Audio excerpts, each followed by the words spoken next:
আমি ডিজাইনার বাটিটা কিভাবে বানিয়েছি চলো তোমাদের দেখাই। প্রথমে বাটিটাকে আমি গোল করে তারপরে একটা টুলের মধ্যে সেটাকে চেপটে বেলি দিয়ে সেটাকে বেলে নিলাম। তারপরে রুটির মতো যখন হয়ে গেল তখন একটা বাটির শেপ দিয়ে দিলাম বাটিটাকে এবং চারিদিকে সমান করে নিলাম এবং ভালোভাবে বাটির মধ্যে মাটিটাকে সেট করে বসিয়ে নিলাম এবং আমি কোনাগুলো ডিজাইন করে দিলাম একটু ঢেউ খেলানো করে। এখানে যদিও ভালো করে জিনিসটা দেখা যাচ্ছে না ডিজাইনটা আমি কিভাবে করেছি, তাও একটু হাত দিয়ে ঢেউ খেলিয়ে দিলেই ডিজাইনটা কমপ্লিট হয়ে যাবে। তারপর দেখো আমার বাটিটা শুকিয়ে গেছে এবং আমার বাটিটা পুরো রেডি হয়ে গেছে।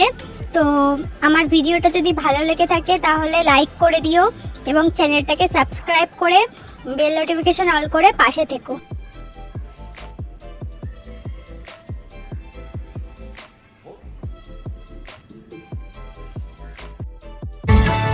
কথা দিল ঋতু, কথা দিল বৃষ্টি, কথা দিল রাস্তা তোমারই জন্য।